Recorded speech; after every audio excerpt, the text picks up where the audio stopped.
దేవుని పరిశుద్ధ నామమునకు మహిమ కలుగును గాక. ప్రభువునందు ప్రియులారా, ప్రియ సహోదర సహోదరులారా, దేవుని బిడ్డలారా, విశ్వాసులారా, ప్రాంతీయులారా, మీ అందరికీ ప్రభువు అయిన యేసుక్రీస్తు వారి యొక్క శ్రేష్టమైన శుభనామములో ఉదయకాలపు శుభములను, దైవ దీవెనలను తెలియజేస్తూ అరుణోదయ ఆరాధనకు, ఆత్మీయ పాఠశాలకు సమయం అవుతుంది గనుక ప్రియులైనటువంటి మీరందరూ నిద్ర మేల్కొని ప్రభు సన్నిధికి రావాలని నేను మిమ్మల్ని ప్రేమతో ఆహ్వానాన్ని తెలియజేస్తూ ఉన్నాను. దయచేసి గమనించండి, దినాన్ని దేవునితో ఆరంభించడం, ప్రార్థనతో ప్రారంభించడం మనకు మంచిది. దేవుని వాక్యాన్ని చదువుకుందామా? పరిశుద్ధ బైబిల్ గ్రంథము నుండి 91వ సంకీర్తన 15వ చరణాన్ని మనం చదువుకుందాం. అతడు నాకు మొర్ర పెట్టగా నేను అతనికి ఉత్తరం ఇచ్చేదను, శ్రమలో నేను అతనికి తోడై ఉండేదను, అతన్ని విడిపించి అతని గొప్ప చేసేదను. హ్యూ అనేటువంటి ఒక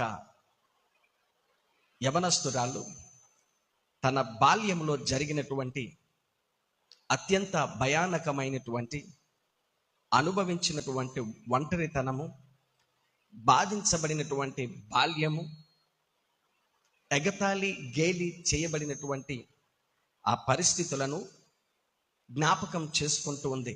తను ఈ రీతిగా చెప్తూ ఉంది, నా చిన్నతనంలోనే నా తల్లిదండ్రులిద్దరూ విడాకులు తీసుకున్నారు. తల్లి సంరక్షణలో నేను ఉన్నాను. నా తల్లి నన్ను చిన్న వయసులోనే ఒక హాస్టల్లో వేసింది. హాస్టల్లో వేసిన కారణంగా మా అమ్మ నెలకొకసారి వచ్చేది. ఇక హాస్టల్లో చూస్తే నా పైన నా సీనియర్స్, నాకంటే పెద్దవాళ్ళు, వాళ్ళు నన్ను గేలి చేస్తూ ఉండేవారు, నన్ను బాధిస్తూ ఉండేవారు, నన్ను చులకనగా చూస్తూ ఉండేటువంటి వారు. అమ్మ నెలకొక్కసారి వచ్చేది. తర్వాత దినాలలో హాస్టల్స్ రూల్ మారినటువంటి విధానాన్ని బట్టి అమ్మ అప్పుడప్పుడు వచ్చేదంతే, తరచు వచ్చేటువంటిది కాదు. రోజు ఒంటరితనం అనేటువంటిది నా జీవితంలో నేను ఎదిగే కొద్దీ బాగా బాధించింది. ఒకసారి అమ్మను పట్టుకొని నేను గట్టిగా ఏడ్చాను.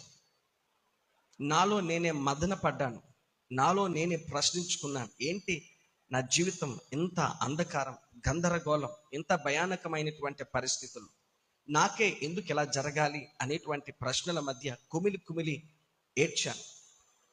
నాన్న ఎవరో నాకు తెలియదు, నా తల్లి నాకు దగ్గర లేదు, తల్లి ప్రేమకు నోచుకోలేదు. భయానకమైనటువంటి తన జీవితాన్ని జ్ఞాపకం చేసుకుంటూ ఏడుస్తూ ఉంది యేసు.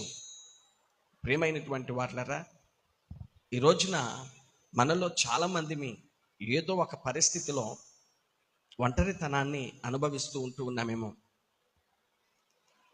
ఏదో ఒక వ్యతిరేకత మన ముందు కనబడుతూ ఉందేమో. మనకున్నటువంటి పరిస్థితులను బట్టి, మనతో మన వెనకాల ఎవరు లేనటువంటి దాన్ని బట్టి చుట్టూ ఉన్నటువంటి సమాజం మనలను చులకనగా చూస్తూ ఉందేమో. లేకపోతే మన పైన 4 రాళ్ళు వేయడానికి చూస్తూ ఉందేమో, 4 రాళ్ళు నీ పైన విసురుతూ ఉందేమో. ఏమో ఎలాంటి పరిస్థితుల మధ్య నీవు ఉంటున్నావో.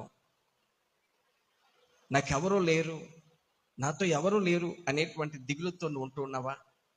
ఆ రోజు నా షూ చెప్పినట్లుగా మా అమ్మ నన్ను అప్పుడప్పుడు వచ్చి చూస్తుందంటే, తర్వాత నా జీవితం ఒంటరితనమే. అమ్మ వచ్చి నాకు కాసేపే నాకు ఆనందం, తర్వాత కన్నీళ్ళే అన్నట్లుగా ఒక్కొక్కసారి సంతోషం, ఎంతో విచారమైనటువంటి గాథలు నిన్ను వేధిస్తూ ఉంటున్నాయా? ఇలాంటి పరిస్థితిలో ఎప్పుడూ నిన్ను చూచుచున్నటువంటి దేవుడు, ఎప్పుడు నీతో నడుచుచున్నటువంటి దేవుడు, నీవు ఉన్న చోటనే ఉన్నటువంటి వాడు, నిన్ను అనుక్షణము కనిపెడుతున్నటువంటి వాడు నా దేవుడు. ఆయన మనలను చూచేటువంటి దేవుడు, మనతో ఉండేటువంటి వాడు. నేను ఒంటరి వాణ్ణి అని నువ్వు అనుకోవాల్సిన పని లేదు. ఎందుకంటే సృష్టికర్త అయినటువంటి దేవుడు ఆయన నీతో ఎప్పుడు ఉన్నాడు. ఆయన నీ కొరకు ఎప్పుడు ఉన్నాడు. వాక్యము సెలవిస్తుంది, అతడు నాకు మొర్ర పెట్టగా నేను అతనికి ఉత్తరం ఇచ్చేదను. ఏ సమయం కావచ్చు, ఏ సందర్భము కావచ్చు, ఎలాంటి బాధ కావచ్చు, ఎలాంటి బలహీనత అయినా కావచ్చు, ఈ సమయమందు నువ్వు మొర్ర పెట్టగలిగితే నీకు ఉత్తరం ఇవ్వడానికి నా ప్రభువు సిద్ధంగా ఉన్నాడు. నెల రోజులకు ఒకసారి అమ్మ వస్తుంది, తర్వాత నేను ఒంటరిదాన్ని అని దిగులు చెందాల్సినటువంటి పని లేదు. అనుక్షణము నీకు ఉత్తరం ఇవ్వడానికి, నీ ప్రతి విధమైనటువంటి సందేహాన్ని తీర్చడానికి, నీకు మంచి ఆలోచన చెప్పడానికి, నిన్ను బలపరచడానికి, నిన్ను దృఢపరచడానికి నా దేవుడు ఇప్పుడు సిద్ధంగా ఉన్నాడు. ఆయనకు మొరపెట్టు, ఆయన నీకు ఉత్తరం ఇచ్చేటువంటి దేవుడై ఉంటూ ఉన్నాడు. శ్రమలో ఆయన మనకు తోడై ఉండేటువంటి వాడు. శ్రమలలో ఉంటున్నావా? తట్టుకోలేకపోతున్నావా? భరించలేకపోతున్నావా? నీ శ్రమలలో ఆయన నీకు తోడై ఉండేటువంటి వాడు. ఎవరు లేరని కృంగిపోవద్దు, ఎవరో రావటం లేదని దిగులు చెందొద్దు. నీ శ్రమలో ఆయన నీకు తోడుగా ఉన్నటువంటి దేవుడు. నీ శ్రమలో ఆయన నీకు తోడుగా ఉన్నటువంటి దేవుడు. ఒకసారి యేసుక్రీస్తు ప్రభువారి యొక్క శిష్యులు సముద్రము పైన వారు ధోని ఎక్కి అద్దరికి వెళ్తూ ఉన్నారు. మధ్యరాత్రి వేళ సముద్రము మధ్యలో అకస్మాత్తుగా తుఫాను చెలరేగింది.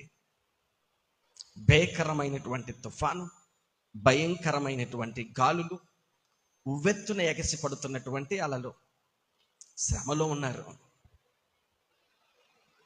వాళ్ళ ప్రయత్నాలు ఏమీ ఫలించడం లేదు, తట్టుకోలేకపోతూ ఉన్నారు. ప్రాణాపాయ పరిస్థితులు వచ్చేసినాయి.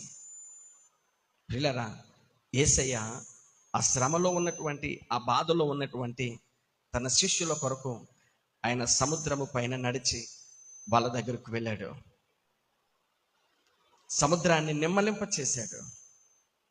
ప్రతి విధమైనటువంటి భయము, ఆందోళన, శ్రమలో నుంచి, ప్రయాసలో నుంచి వారిని ప్రశాంతకరమైనటువంటి పరిస్థితిలోనికి నడిపించాడు. ఈరోజు నేను నీ శ్రమ ఎంతటిదైనా, నీ శ్రమ ఎంతటిదైనా, ఎలాంటి శ్రమల్లో నుంచి అయినా నిన్ను నా యేసయ్య విడిపించగలడు. ఆయన శ్రమలో తోడైనటువంటి దేవుడు. మనుషులను చూస్తూ ఉంటున్నావా?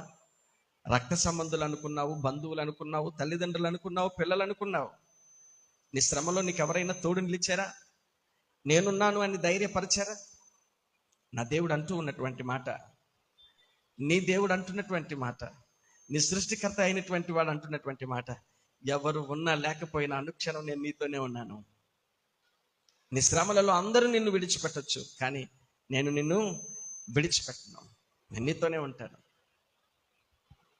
దేవుని వాక్యం సెలవిస్తుంది, అతన్ని విడిపించి అతన్ని గొప్ప చేస్తాను.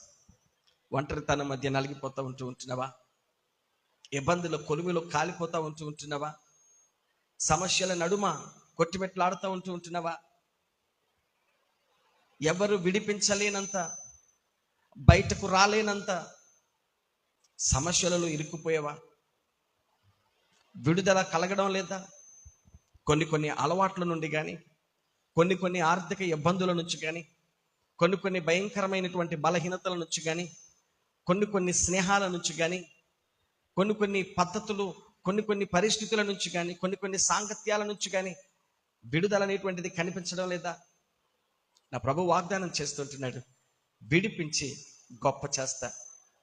ఇలాగైపోయింది జీవితం, అలాగైపోయింది జీవితం, అలాగైపోయాడు, ఎలాగైపోయింది, ఎలాగా బయటకు రాగలడంటావా? బాగుపడతాడంటావా? నీ పిల్లల గురించి బాధ, నీ సంసారం గురించి బాధ, నీ కుటుంబం గురించి యాతన పడుతూ ఉంటున్నావా? నా ప్రభువు సెలవిస్తూ ఉంటున్నాడు, విడిపించి గొప్ప చేస్తాడు. దిగులు చెందాల్సిన పని లేదు, కృంగిపోవలసిన పని అంతకంటే లేదు. ఈ ఉదయకాల సమయమందు ఆయనకు మొర పెడితే ఆయన మనకు ఉత్తరం ఇచ్చే దేవుడు. శ్రమలో నీకు తోడై ఉండి నిన్ను ధైర్యపరిచేవాడు, బంధకాల నుంచి నిన్ను విడిపించి నీకు తోడై ఉండేటువంటి వాడు, నిన్ను గొప్ప చేసేటువంటి వాడు ఈ ఉదయకాల సమయమందు నిన్ను చూస్తూ ఉంటున్నాడు. నీ ప్రార్థనకై ఆయన ఎదురు చూస్తూ ఉన్నాడు, నీ మొరకై ఆయన ఎదురు చూస్తూ ఉన్నాడు. నువ్వు అడిగితే కార్యం చేయడానికి ప్రభు సిద్ధంగా ఉన్నాడు. అడుగుదామా? దేవుని సహాయం కోరదామా? మనలను చూస్తున్నా, మన కొరకు వేచి ఉన్న చేతులు చాపి ఉన్నటువంటి దేవుని వైపు మన చేతులు చాపి ఆయన సన్నిధిని ప్రార్థన చేద్దామా?